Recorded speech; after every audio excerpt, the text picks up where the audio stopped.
Before we start in Dharma talk, please join me in invoking the Buddha's name 3 times. Namo Shakya Mani Buddha. Namo Shakya Mani Buddha.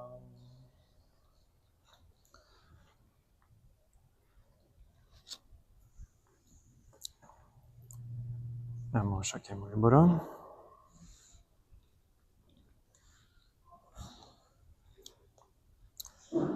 It's hot outside. It's hot outside. Is there a word, when you're like green? I'm hot green. Okay. So we had started already on the 12 links of dependent origination, Achitya Samutpada. And I've covered the first part of ignorance last week. So I'm gonna finish up ignorance and then we'll slip into the second link of volition or mental formations. So as I already discussed, I'm gonna go through all of what ignorance is since we've already covered that, but just a quick rundown is ignorance in Buddhism, again, is not referring to the act of, or the simple knowledge of not knowing, right? It is not seeing reality for what it truly is. So again, this isn't a lack of information, it's a fundamental misperception, right? So it's kind of suffering or unsatisfactoriness and non-self. So of course we know impermanence as seeing, or the way we perceive things as fixed, right? When they are actually in constant flux. It is the wanting of impermanent things to be permanent, right? Because just think of the face you saw in the mirror this morning, right? It's not the same face of 10 years ago.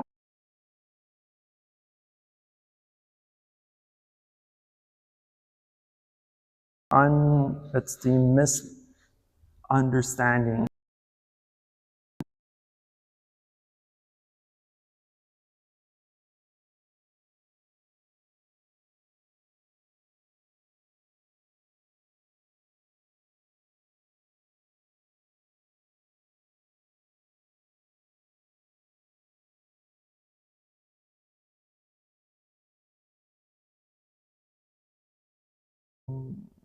Complicated one. But it's the way we perceive a fixed, independent me, right, that we think is running the show behind the scenes. When actually it's just a process, right? The process of the 5 aggregates of the moment-to-moment changes and actions that we do, right? It's dependent, it arises dependent on conditions. And if there are no, and we have to also remember that ignorance isn't the absence of a mind, right? It's an active misleading, right? The mind constantly constructs this solidity, this permanence, this selfhood into a reality that none of those things are, and more like a busy artist or painter, right? So it's painting a false picture over and over again, so convincingly that we forget it's just a painting. Ignorance is called the root of suffering, right? Not because the root, because it allows the next link, volitional action,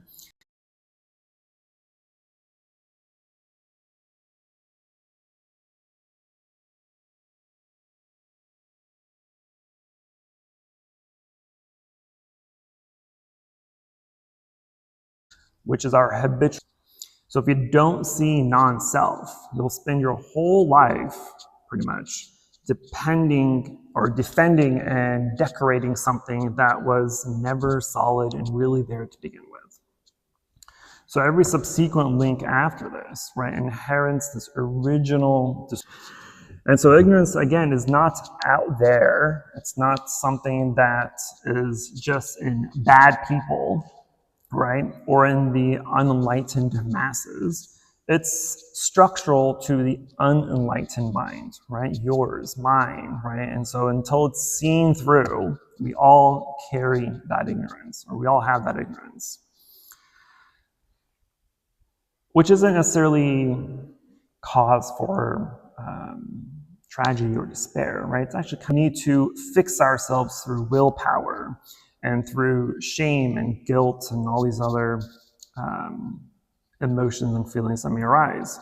But since it's not that, right? It's a seeing problem. And so in seeing problems are fortunately workable.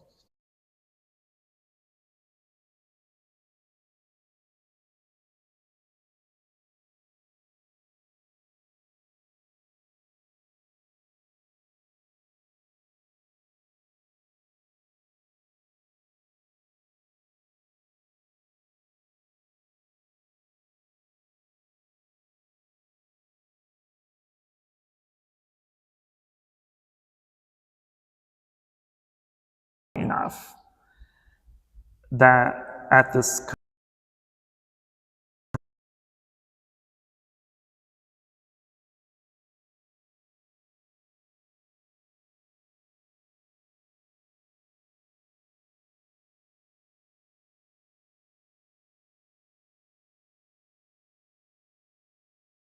construction that an impermanent arising of thought or feeling or some sort of condition.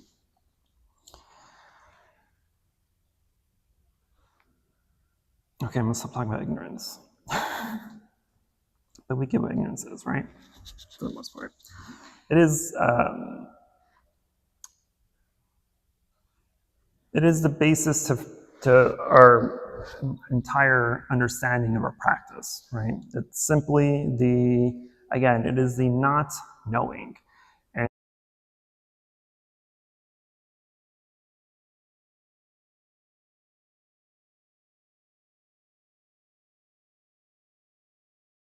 something to be better at something. And to say that we are good enough and we have nothing else to learn, well, kind of an ignorant person there, right? So that brings us to our second link, volition or mental formations, samskaras in Sanskrit. And this is a little bit more subtler than ignorance, right? And it's easy to kind of skim by. Elaborate. Ignorance stops being merely a way of seeing and starts to become a way of acting, right? Because it hinges between a distorted view and a lived karmic generated life, right? So the word samskara, right, has a lot of meaning to it. Just like a lot of the other Pali or Sanskrit words, it's difficult to have like a one-for-one translation. But we generally translate samskara as volitional action, as mental formations, as karmic formations, right? All these point pretty much to the same thing anyway. The habitual patterns of intention that get built up and then, so not a single choice, but all our choices of many different choices, right? Compressed into tendency and habit. So if we think of the first time we respond to criticism, right? It's typically with defensiveness, right? It's a choice, right? It's made out of ignorance. But around the 10th time, right, it's a little bit more automatic. And around the 100th time, right, it doesn't even feel like, right, it's a reflex. There's that reflex fires out before the thought even arises. And this reflex is samskara, right? It was built action by action out of ignorance. And now it builds you back, shaping how the next mode of experience will be met. And so traditionally and typically when we speak of samskara, body, speech, and mind, right? Pretty much meaning that in everything that we do, there's conditioning, or conditioning happens in everything that we do. So for bodily formations, the Buddha describes that the body formations are the physical habits, postures, and reactive patterns of the body. So it's the way our shoulders rise, right, when we tense up or when we become anxious, right? It happens habitually, right? It's not like we're saying, all right, I'm anxious or I'm stressed out, let me tense up,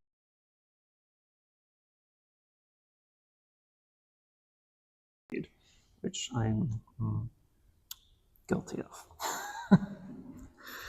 Lastly are the mental formations. The Buddha describes these as the deeper layers, the intentions and dispositions of mind itself.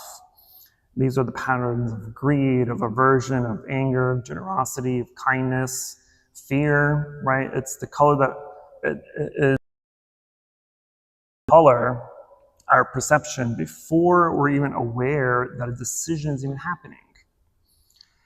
And of course, they're not morally neutral either, right? They're mechanical processes in the sense of being outside of our responsibility, right? They are karmic. And that's the kind of underlying important word here is this is once it's established, shapes our future intentions. And this is how our life takes shape, right? How the character is made or direction. It's not through one dramatic choice, but it's through the hundreds and thousands of small little choices made throughout our life, all kind of compounded together. And in the discourses, it said that the formations arise dependent on ignorance, not independent pleasant experience, right? You'd know, kind of like in your bones, in your gut, that it's already passing. So grasping would be kind of a futile thing to do.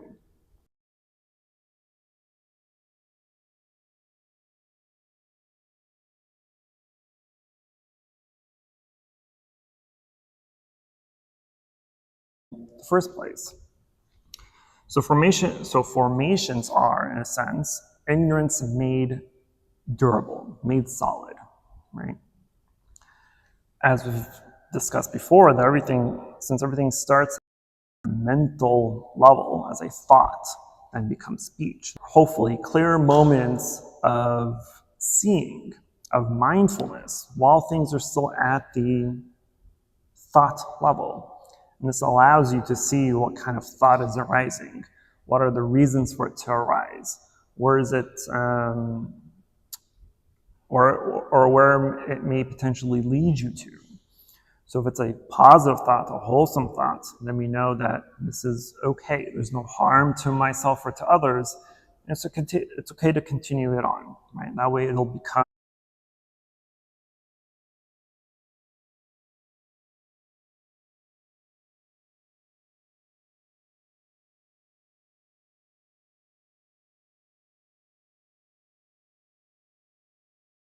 crucial points that is mentioned in pretty much every sutra that discusses the dependent origination.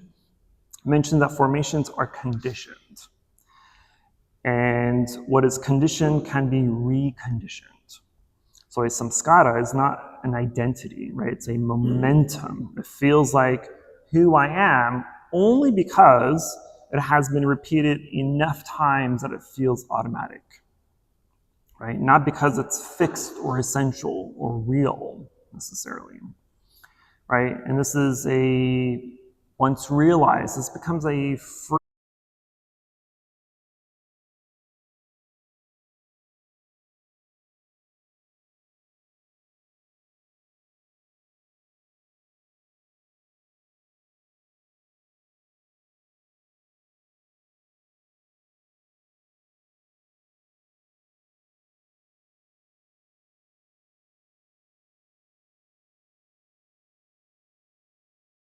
are are your unchangeable nature, right? They are patterns. They are the ways that build the path toward our next thought, speech, and actions. Kind of just like, think of a patch of grass, right? The more you walk in a kind of specific path, it starts to becomes that grassy field of whatever, right? And so our habits our habits are the same way, right? We may have a plethora of different bad habits, but because those habits are conditioned on our ignorance and volitional formation,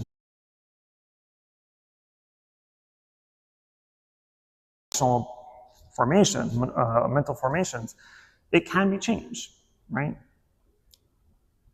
That's slow work, right? I don't think that grass is going to grow real easily, or our patterns are going to change that easily. And it's not a dramatic change either, nor should we think of, we all should know, hopefully, if you're self-aware enough, of some of the bad habits you have, right? So if you just think of a single bad habit you may have, it's easy to recognize it, but it's not as easy to change it.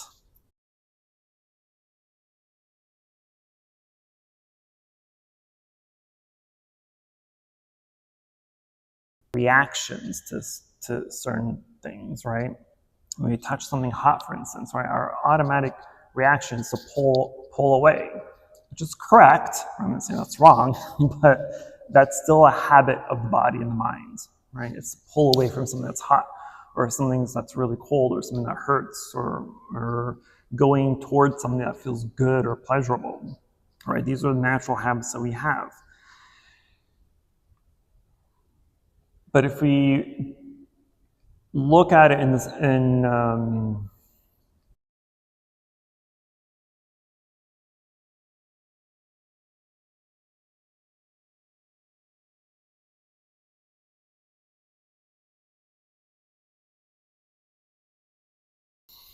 so my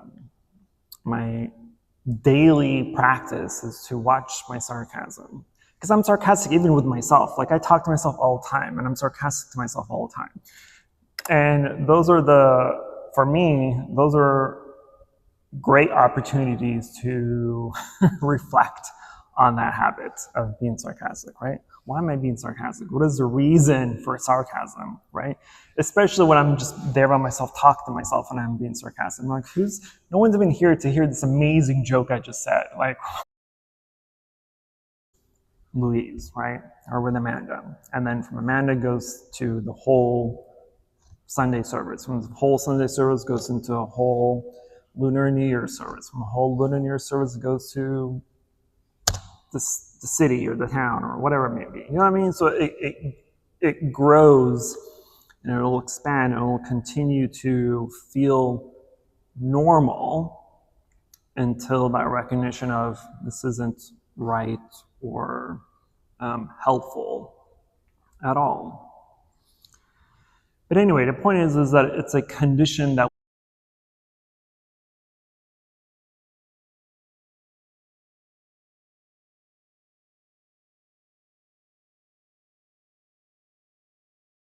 we build on, and those conditions can change, right? And we sit still and we notice these thoughts arising. We notice how quickly the mind reaches, right, for a habitual response to whatever arises, right? Whether it's a plan, whether it's a story, a judgment, some sort of fix that the mind wants, right? But that reaching, again, is a formation, caught in the act, at least, right? And so you don't need to fight it or suppress it or try to, it'll disappear, or cease at least. And so that seeing, if it's held steadily enough and often enough, then it is itself the beginning of a new formation, the formation of awareness, mindfulness, right? Maybe slight and maybe sometimes far in between, but again, any moment of recognition or any moment of awareness is a moment of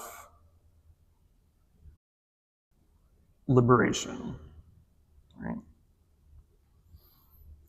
Most often is the judgment of those formations. It's the judgment of the thoughts that arise or the feelings that arise. And it's, to me, more than anything else, not judging it is one of the most difficult things to do, right? Because a lot of times if we're judging, that means we're criticizing the way we are thinking or the way that we think of something or someone. And we're like, no, I probably shouldn't be thinking like that, or I shouldn't be, feeling this way, or this or that, or wanting this or that, etc., etc. Trying to get something out of it. There's no aversion, right? Just want things to be. And by having things just be and seeing them clearly for what they are, releases any tension, any negativity, any judgment or bias or discrimination that comes with it. You just see it. There's nothing wrong with just seeing, right? That's the whole point. Seeing clearly is our bad mental formations, right? The intentions that we have through things. And as we go through the links and we go through the different causes, right? Because again, mental formations is where karma is made. And karma isn't just created by me throwing this mallet at someone and hitting them and hurting them.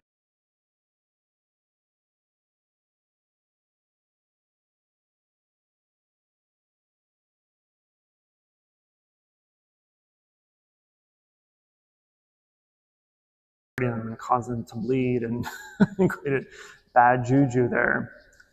Karma created because you're creating a pattern there. You're creating you're planting a seed of wanting to hit, right? Of wanting to cause pain or destruction or whatever it may be, right? You're planting that seed, and that planting the seed is more dangerous or can be more dangerous than actually allowing to see the seed to grow. Because if there's no seed planted in the first place, then you have nothing to worry about for it to grow, right? It's kind of like knowing something ever existed. I know that it's a high-end product, right? So the word product has never existed in your mind.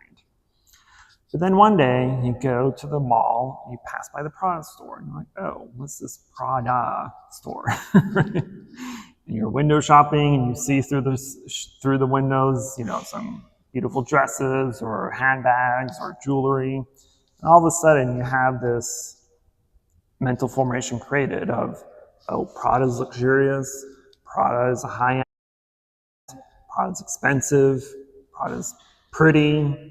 This doesn't know it. When they come up to you and ask you questions about it, it makes you feel inflated and exciting, whatever, right? So now you've created all this destruction from just seeing Prada. But all that would have never have been created, would have never arisen in the first place if you never even went to the mall, right?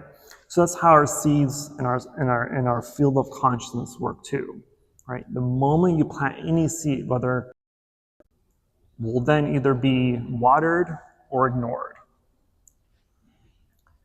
for now, because every seed will eventually, let me take that back. Not every seed will eventually grow, but every seed has the potential to grow, right? And it's going to potentially grow dependent on the conditions that seed is in. Are you watering the seeds of wholesomeness, of positivity? Are you watering the seed negativity, of unwholesomeness? Are you watering the seeds of your dog? What is being helped? What is being killed off? Whatever it may be, right? But seeing that, once that mental formation is created or destroyed or ignored, right, then goes into the next third link of consciousness. Now it's there. Now it's being watered in some way, shape, or form. From that consciousness, then form is created, it starts to grow, right? Now it starts to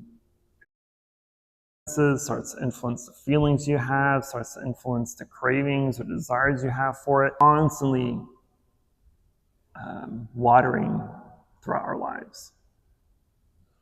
So imagine all these things that's creating goodness or badness or neutrality, or, that's benefiting or that's harming.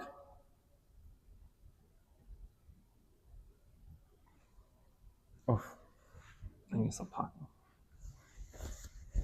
Okay. That's mental formations for you.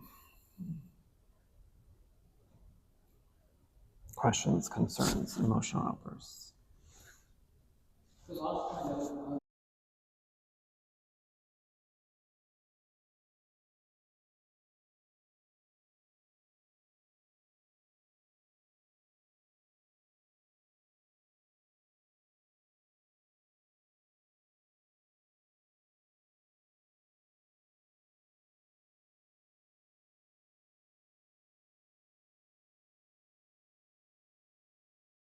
Right? When you go to the mall, I don't know about you. I don't visit every single store.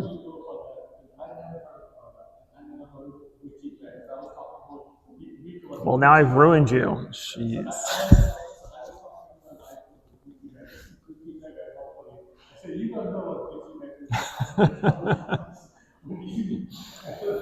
See, your wife is planting seeds in you.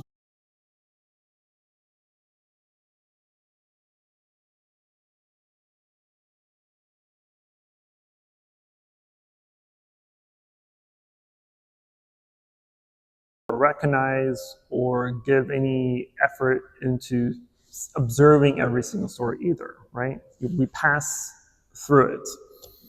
And our lives are the exact same thing. We're constantly creating or kind of throwing seeds into the soil, right? Every decision you make, every action you do is throwing a seed into the field, right?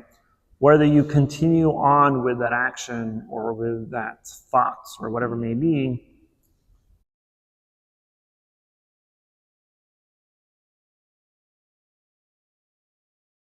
situation. But every decision we make, right, if you go right or left at a stop sign, what will then create that karma, right? What you do next is what will start to cement that pattern in the mind. Do you stop? Do you go? Do you turn? Do you say yes? Do you say no? Do you indulge?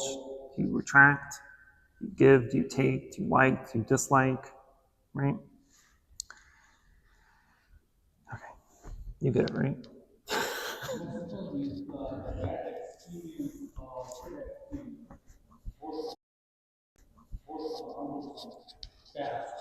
Mm-hmm.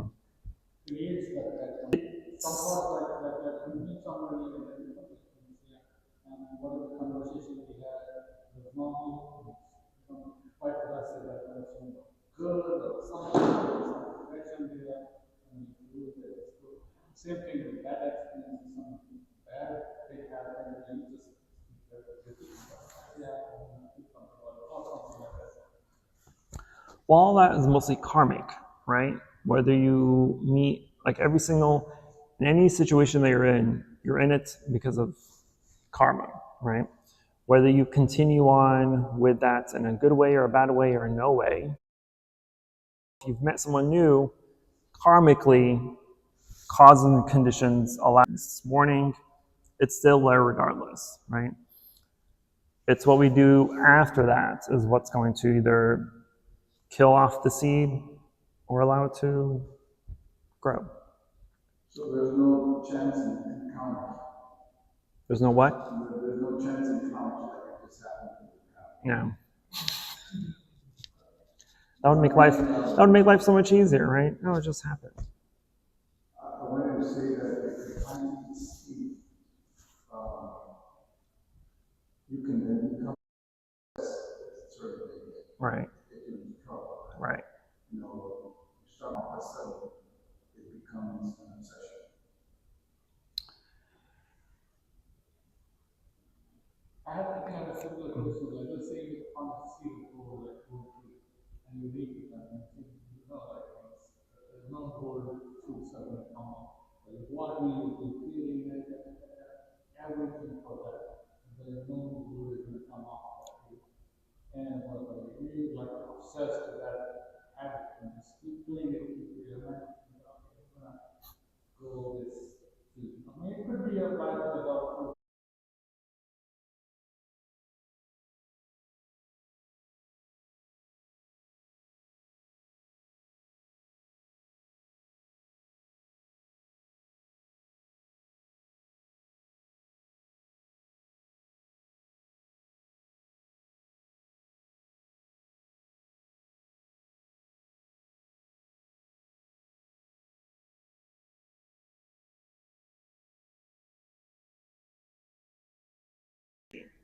Right?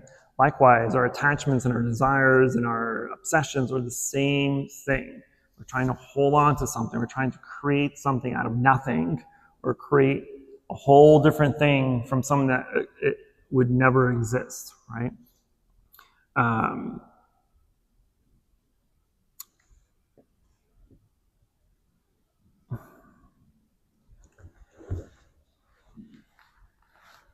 For example, this is a true true situation. There's a donut shop down the road that I go to every once in a while because they have amazing donuts. And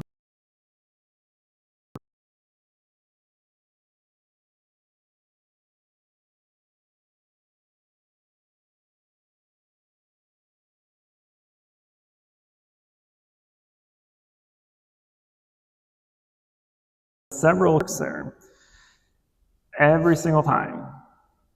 What time do you get off of work? When's your lunch? What are you doing after work? Okay? She shuts him down every single time. But he constantly, I've seen him 3 or 4 times. And I know he's in there more often than that because I've heard her speak to her coworker saying, oh, this guy always comes in, he's always telling me, always trying to get me out, blah, blah, blah, blah. And to me, I'm thinking, like, how many times does someone have to say no to you for you to plain stupid, right? Like your ignorance is at a max level of stupidity at this point, right?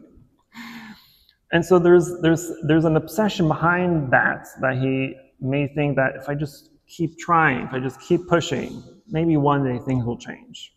Maybe they will, we don't know. But that's fine, then maybe sometime it'll change. Same way we think of the flower, thinking it'll become a tree. If we just feed it, if we just take care of it, if we just push and push and push and push, maybe one day it'll become a tree, right? And so all that is, again, due to our ignorance. We just want things to be different. And when something is pleasurable, again, we always want more of it. We try to hang on to it for as long.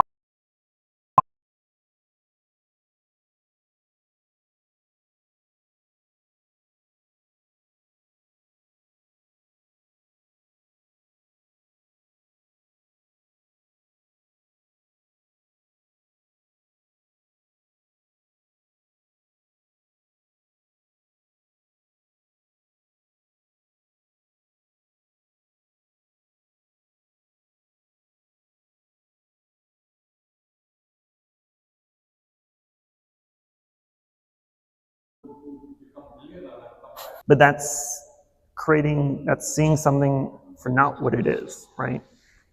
Yes. I didn't forget your name. I was just trying to transition. Sorry. With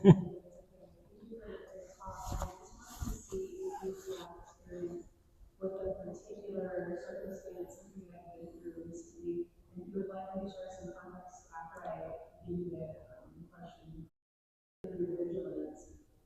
intensely exhausted, your sense of security has been taken away, and an unexpected event has taken place. So right here,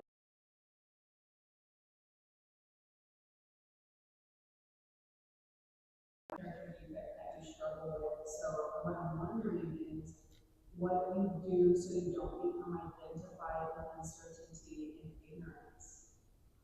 Oh. And if you want me to give you a little bit more information on that. Go for it so I can think of it as you're saying it. Yeah, so for me, fear is one of my greatest characteristics of my, I guess, starting to feel like, oh my gosh, you know, if I make it through this, I really need to dive into my spiritual practices and everything. Because just like that, I went from sleeping in my bed to being caught in the middle of a storm, and it's just like brought up all of this fear, all this uncertainty. And the thing is, it's kind of like I fell into the spiritual amnesia where I forgot about impermanence. I forgot about the truth of reality, and I became identified with that fear. And so I'm wondering, what can I do? I see what happened. Like, rather than relying on hindsight, I would be foresight to prevent that from occurring again. If that makes sense. You have to bully yourself. No, but seriously, until one is fully enlightened, that's going to happen in different degrees, right? But for fear especially,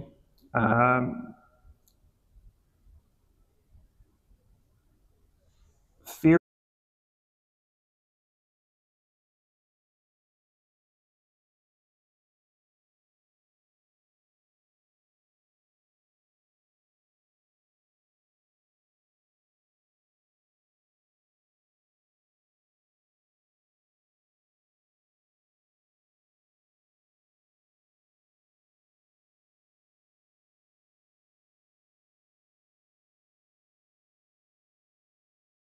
we have to get to a point of true realization, okay? Because again, just like enlightenment, where there's levels of enlightenment, there are also levels of realization, true realization, right? And until we work through those, right? Again, when it comes to fear, right? We have fear of anything and everything. But in your situation, right? From what I'm gathering, it's mostly fear of change, fear of the unknown, right? So then that at least starts to become your object of meditation, right? Because, like you've said, you've grown used to living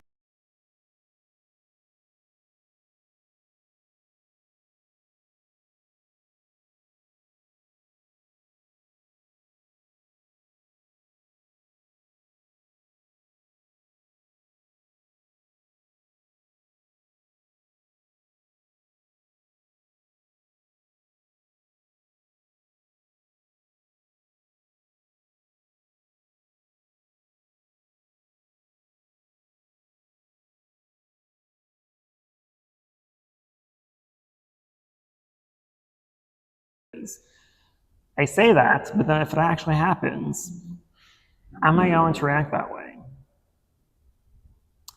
And throughout the years, I've been able to a certain degree not actually put myself in that situation, but like through meditation and through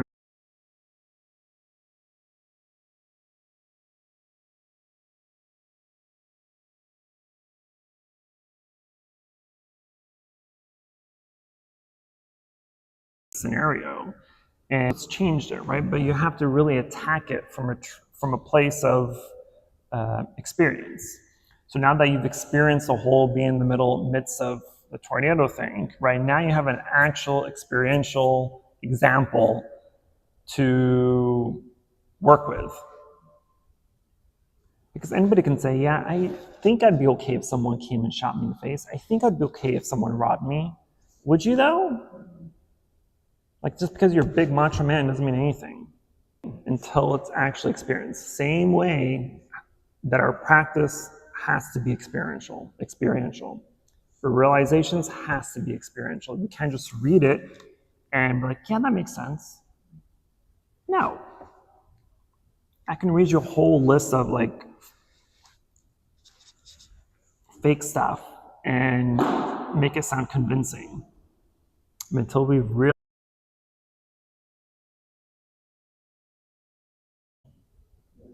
Okay, we have time for one more question. Is there any difference between consciousness as the third form in all things and consciousness as the third Aggregate? No.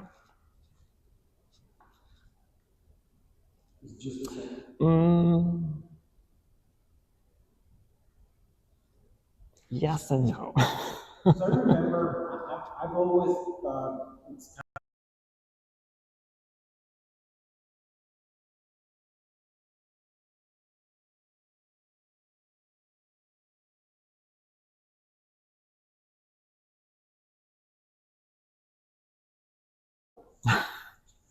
there was something.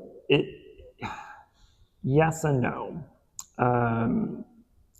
I say no because consciousness as an aggregate has to do with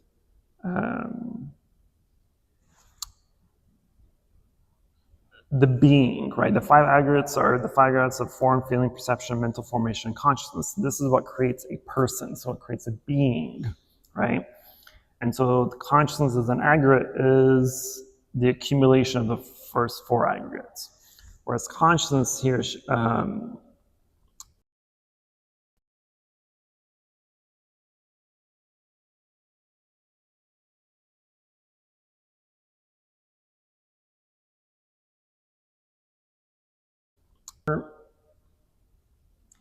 it's more used as a storehouse, right? Which is one of the 8 consciousnesses, right? So alaya vijnana is the store consciousness where it houses all the other links, right? And so depending on your ignorance, depending on your mental formations, that goes into your consciousness, then the way you see things, the way you feel about things, but we'll get to that next week. One question on like that. If I went to yes, I see that I would not be able to. If I didn't know that, I don't know. So I don't know if people die and do like something that like that. And so there's no mental formation, you have no knowledge that you die. And then, but on the next one, you that's kind of what mental formation you want to avoid that mental formation, but unless you want to make the formation something, right? So you have to have knowledge, you have to know what's there, to nature of things, to nature of, so it's,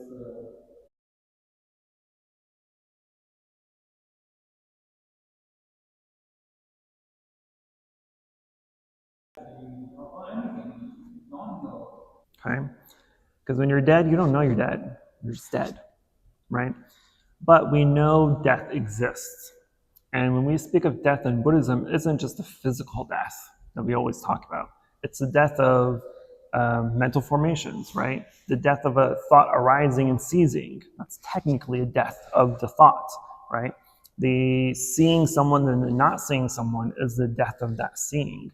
And so death is a little bit more elaborate.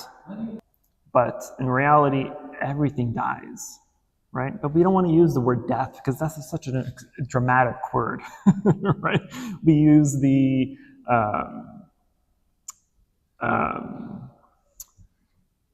wither, for example, right? When we talk about flowers, we say, oh, the flowers wither, not the flowers die. Some people use the word die, but when I grew up, we used the word wither in my house, right? So, oh, the flowers withered away. You can replace them, sugarcoat it, right? But it should, I don't think it should be. But we also have to get away from how we think of death or how we use the word death. And we'll get to that, obviously. Walking on the path, really think that, yeah, you die, next to fall off, or whatever. And you just don't, like, fearful about outcomes, and then you worry all your life, what's going to happen behind me, or my parents, or my society, or whatever. You just thinking constantly, I'm really, I'm dying, my basic.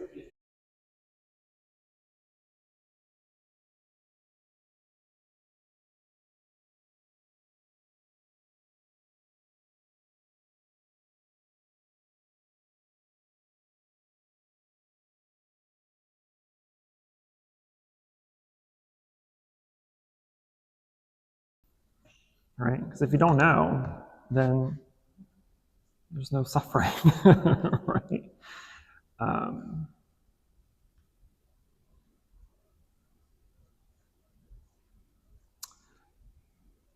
That's also due to language, right? Think of there historically, right? There are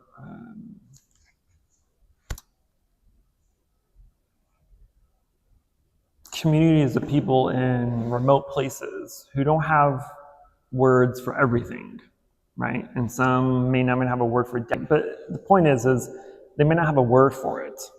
And so if you don't have a word for it, then how would you see it? So if you didn't know the word death, right?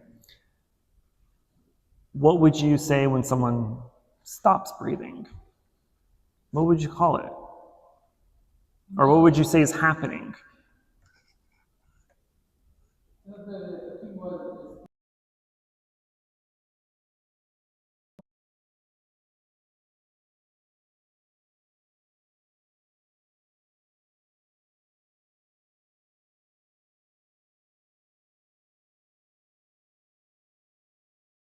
it's not about just that, it could be anything. When we talk Right. about it could be like anything.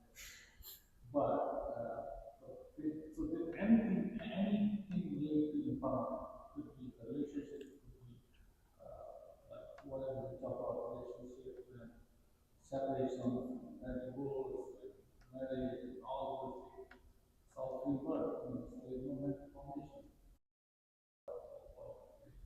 But to say that being ignorant, you don't suffer, that's not quite correct. Because you do not suffer because of the first belief, but you suffer. I mean, even if you have a word for dying, you have the 12th one. I mean, you die, or you see your loved one die. Even if you don't know what it is, you don't suffer because of the ignorance of it, but you suffer yourself. Right. Or if you don't know what's happening, or even if you don't know that the person died, you might suffer because you prayed the person to be with you more. You don't see it, you don't see the person anymore. You don't know you crave that, so you suffer. So no, not quite. I mean, being ignorant is not the solution. Right. It's quite the opposite. Correct.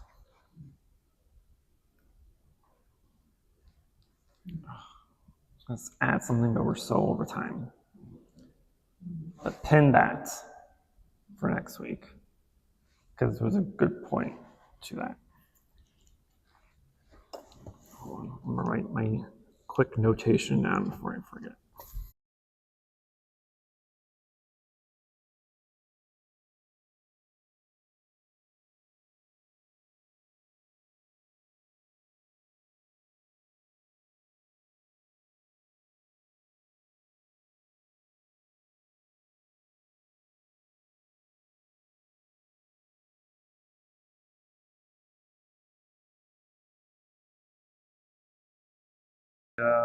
Mani Bodha Namo Shakya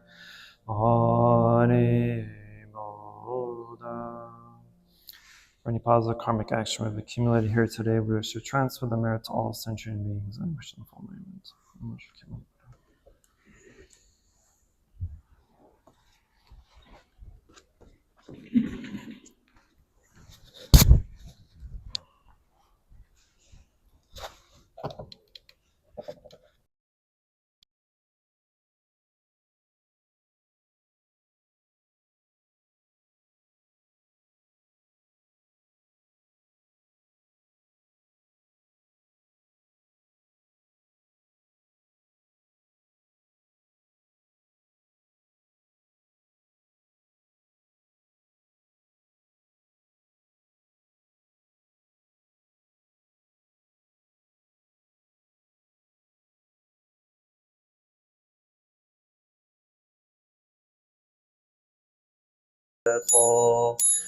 And transcend all anxiety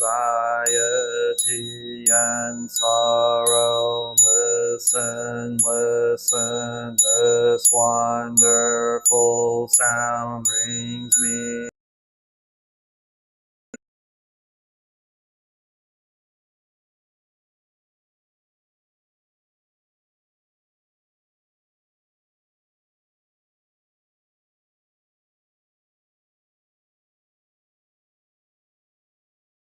tattvas throughout space and time. May it be framed as earth herself, reflecting our careful efforts, our wholehearted mindfulness, and the fruit of understanding slowly ripening.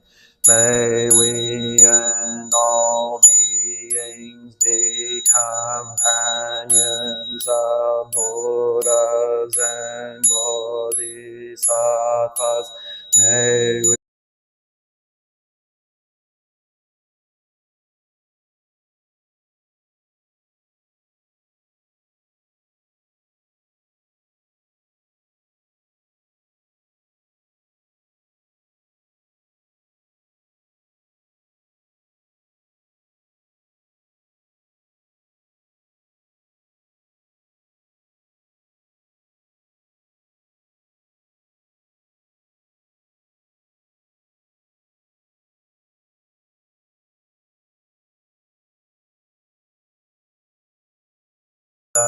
incense cloud Bodhisattvas.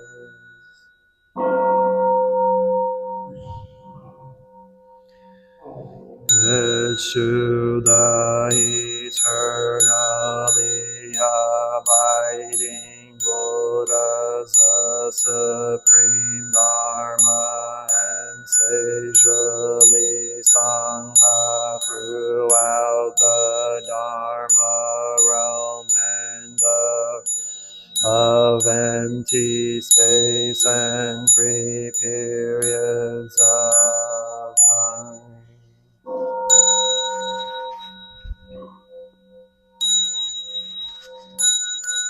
Teacher Shakyamuni Buddha, Maitreya, honored future Buddha, Manjushri, great wisdom Bodhisattva, universal great conduct Bodhisattva, all Dharma guarding Deva Bodhisattva, and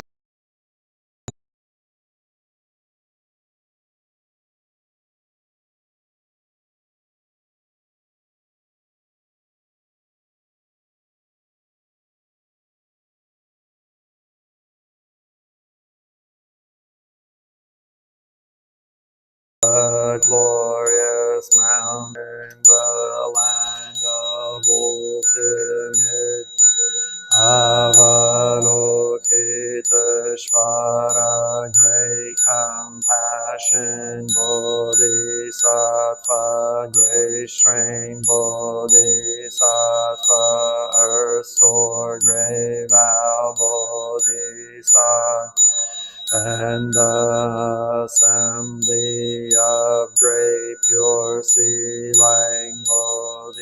Bodhisattva.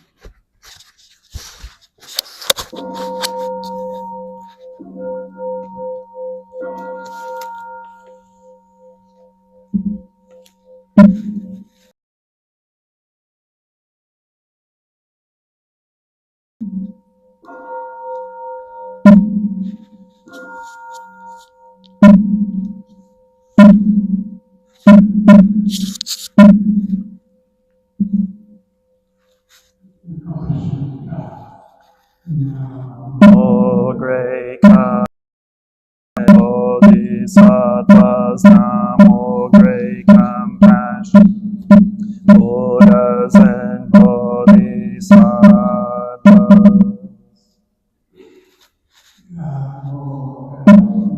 Trayaya Namo Aryavaro Paraya Bodhisattvaya Mahasattvaya Mahakarunikaya Om Sarvaravaya Sodamo Narakende Re Mahavaswami Sarvadhato Shubham Tajiyam Sarva Sattva Namo Vasava Namo Bhak Mavidatu Tadyata Om Avalokito Hiridayam Koro Koro Karmam Doro Doro Vishade Mahavishade Dara Dara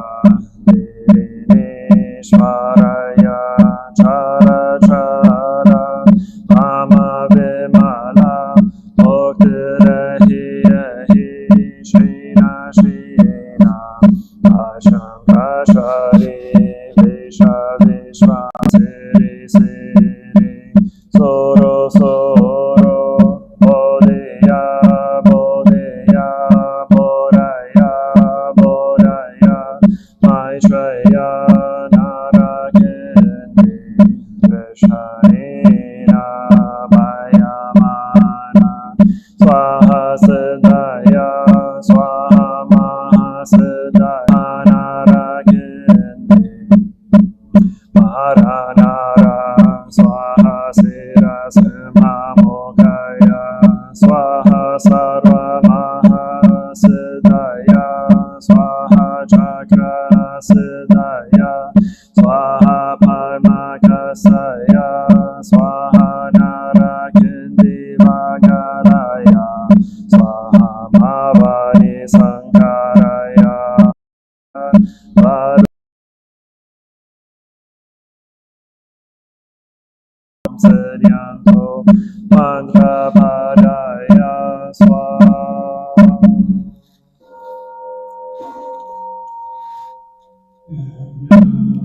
Body is bringing morning light in concentration. My heart has smile is born on my lips. This is a new day, and I vow to go through it in mindfulness. The sun of wisdom has risen in every direction. Noble Sangha Dila Namo Shakyamo Naye Bodhaya.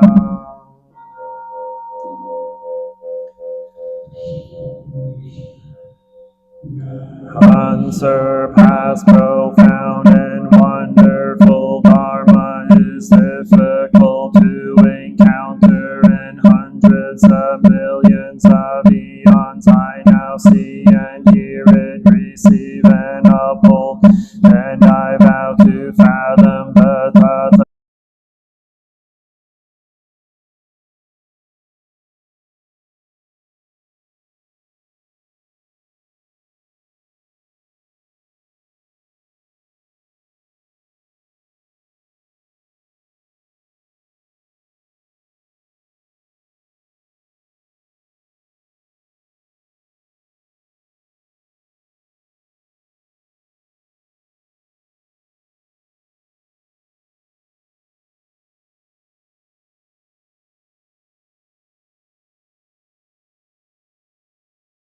the Dharma and the Sangha, to whom we bow in gratitude,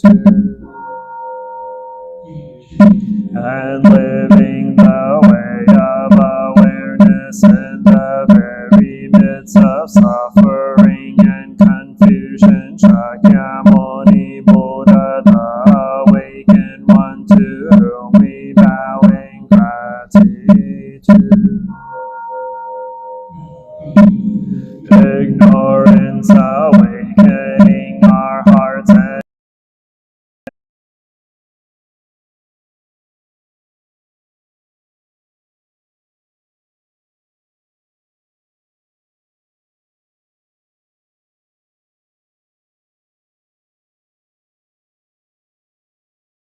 being Samanta Bhadra, the Bodhisattva of great action, to whom we bow in gratitude. To suffering serving beings in countless ways, Avalokiteshvara, the Bodhisattva of great compassion, to whom we bow in gratitude.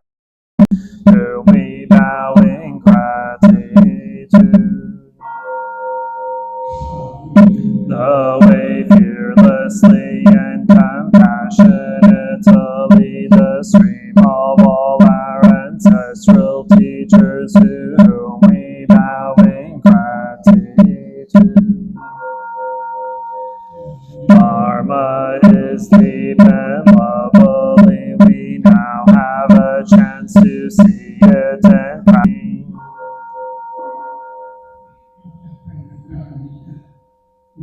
Bodhisattva Avalokita, while moving in the discourse of Prajnaparamita, shed light on the five skandhas and found them equally empty. After this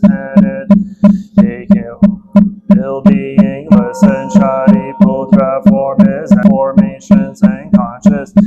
Shariputra, all dharmas are marked with emptiness. They are neither produced nor destroyed, neither defiled nor immaculate, neither increasing nor decreasing. Therefore in emptiness there is needs no eye or ear or nose or tongue or body or mind, no form, no sound, no smell, no taste, no touch, no object, no realms of elements, no interdependent origins, and no extinction of them, no well-being, no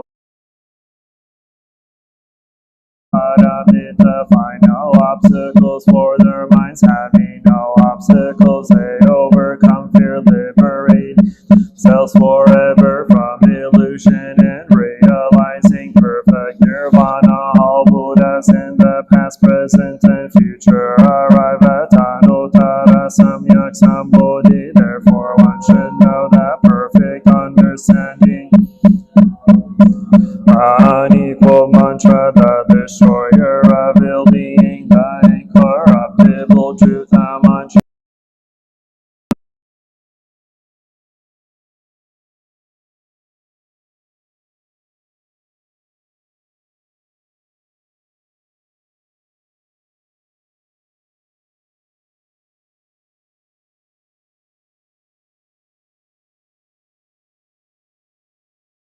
Paramita should therefore be proclaimed that they invoke your name, Avalokiteshvara. We aspire to learn your way of listening in order to help relieve the suffering in the world. You know how to listen in order to understand. Invoke your name in order to practice listening with all our attention. In open-heartedness we will sit and listen without any to understand. We will sit and listen so attentively that we will be able to hear what the other person is saying, and also what being left unsaid. We know that your name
aspire to practice joy on the path of service. We know that every word, every look, every action, every smile can bring happiness to others. We know that if we practice wholeheartedly, we ourselves may become an inexhaustible source of peace and joy for our loved ones and for all species.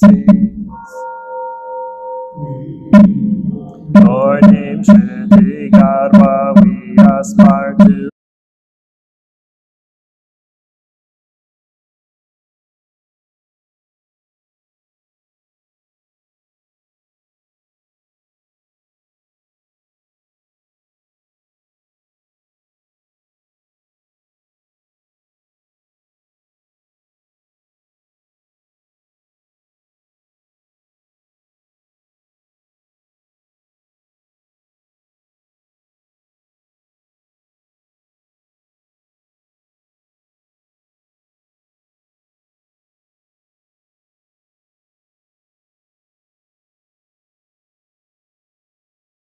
to contribute to creating more hells on earth and to help transform the hells that already exist. We will practice in order to realize the qualities of perseverance and stability, so that like the always be supportive and faithful to those in need.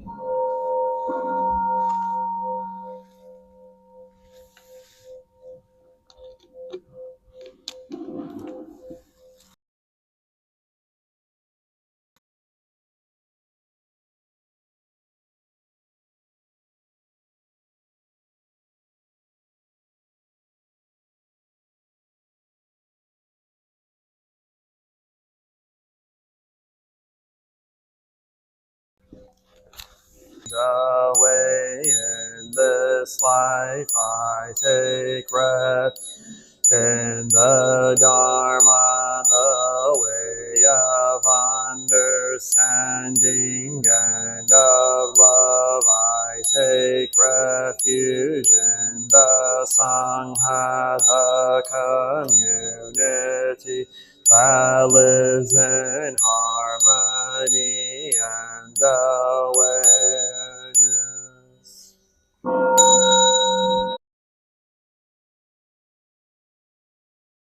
Falling in refuge of Dharma, I've been many doors on the path of transformation, dwelling in the refuge of Sangha, shining light that supports me, keeping my practice free.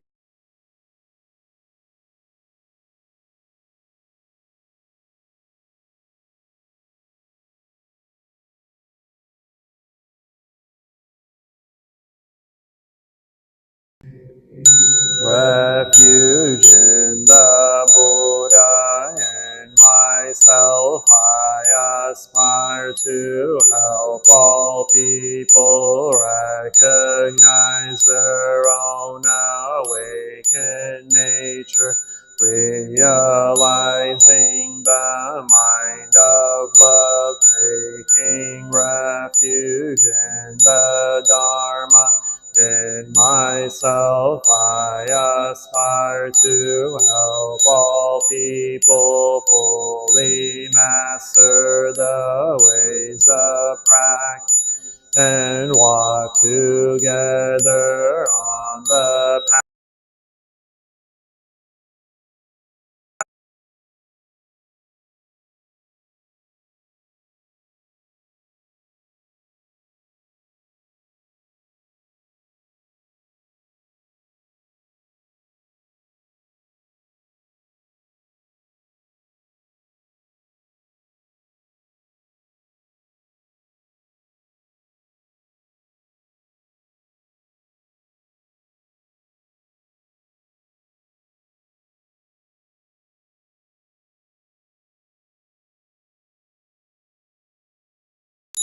who give guidance and support along the